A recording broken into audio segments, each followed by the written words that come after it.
54% du réseau Internet est utilisé pour regarder des vidéos.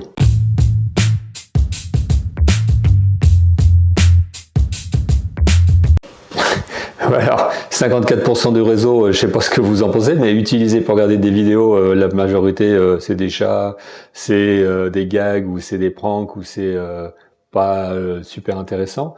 Ça fait quand même une grande partie du réseau Internet qui est utilisé pour ces besoins-là, par rapport à tous les autres besoins.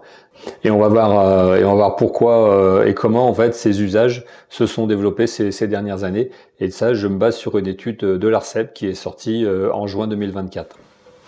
Alors je disais au début, 54% du flux de réseau en fait est utilisé par 5 opérateurs qui utilisent toute la bande passante pour passer des vidéos. Donc il y a Netflix en premier en fait, hein. Il y a Akamai qui est pas connu mais qui est un gros opérateur de flux.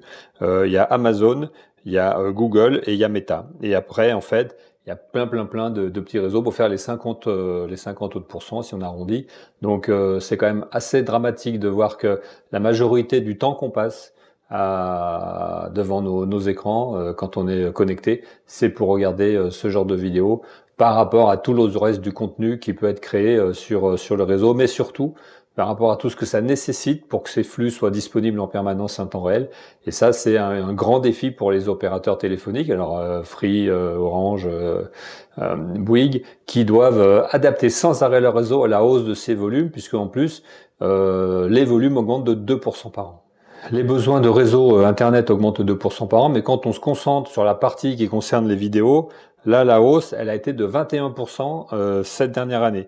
Et donc, on voit très bien que les besoins sont très importants, c'est-à-dire tous les 5 ans, en fait, ça a doublé. Alors, cette capacité à regarder des vidéos, elle vient de 2 raisons. Elle vient de première raison que 90% de la population est équipée d'Internet. Donc aujourd'hui, quand on dit, bah oui, faire les choses par Internet, c'est pas facile pour les gens qui l'ont pas, on parle vraiment d'un résidu de personnes, donc moins de 10%, qui n'ont pas encore accès, mais qui connaissent certainement quelqu'un qui a accès. Donc ça, maintenant, ça devient quand même une mauvaise raison de pas faire les choses de cette manière-là. Je pense en particulier à la dématérialisation de toutes les procédures. C'est important aussi pour économiser un certain nombre de moyens de pouvoir tout faire, de faire en ligne, première chose. Et deuxième chose aussi, le fait que tout le monde est équipé d'un smartphone avec une connexion 5G.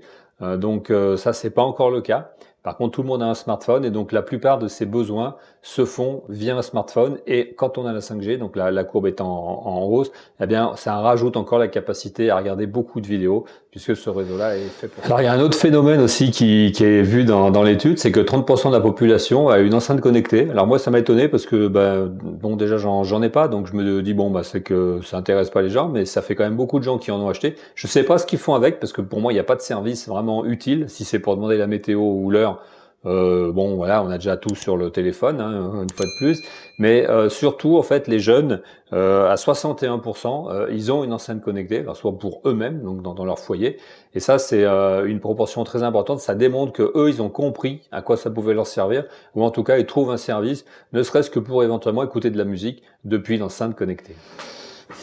Concernant les réseaux sociaux, qui sont une des grandes parties aussi de ce qui propose des flux en fait sur les réseaux, il y a eu un changement depuis un an. Donc si on compare cette année 2024 et l'an dernier, donc le premier c'est toujours Google, mais Facebook est passé deuxième. Donc là, on entend souvent dire ouais, Google, Facebook c'est foutu, plus personne n'y va. Ah ben ils sont quand même deuxième. Le troisième c'est YouTube, il était deuxième, donc en fait il y a eu inversion. Et puis après, un certain nombre de réseaux, mais on voit que Yahoo, en fait, qui est un réseau qui était là depuis le début, en fait, est sorti du classement. Il n'est pas dans les 10 premiers. Et donc il y a quand même, on voit des gros mouvements qui s'opèrent autour des réseaux sociaux, et ça c'est quelque chose qui va continuer parce que le marché n'est pas encore totalement renseignement sur le piratage en fait et les utilisations illicites de contenu. Donc il y a beaucoup d'offres maintenant, c'est vrai que les prix sont pas très élevés, mais le problème c'est qu'il y a beaucoup d'offres. Donc à la fin, en fait, ça peut coûter très cher.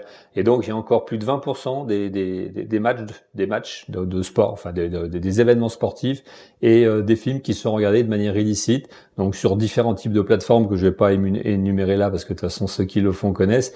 Mais en tout cas, il y a encore une part importante de ce marché qui n'est pas captée et qui est pourtant consommé de manière illicite. Alors, tout ça, qu'est-ce que ça veut dire à la fin quand même? C'est que si on veut en même temps avoir tous ces services et en même temps dire qu'on veut réduire les gaz à effet de serre, on peut pas. C'est très très contributif, ne serait-ce que pour construire les téléphones, pour monter les réseaux, pour diffuser les flux et ensuite pour que tout ça soit disponible en temps réel. Aujourd'hui, en fait, quand je vous disais que les besoins augmentent de 2% par an, en fait, la contribution à l'effet de serre augmente aussi d'autant sur la partie des télécoms, qui est une grande partie de tout ce besoin, mais il y a aussi tout le reste autour.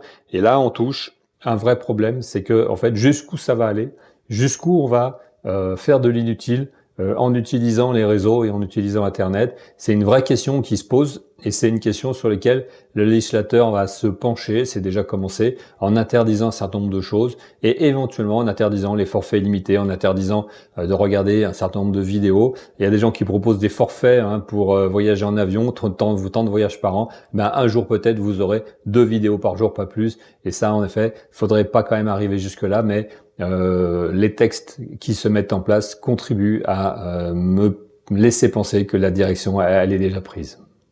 Pour ceux qui suivent cette actualité des réseaux numériques, dites-moi ce que vous en pensez, vous, en fait, de la hausse de la consommation, du fait que 5 acteurs, toujours un peu des GAFAM, en fait, squattent 50% du réseau.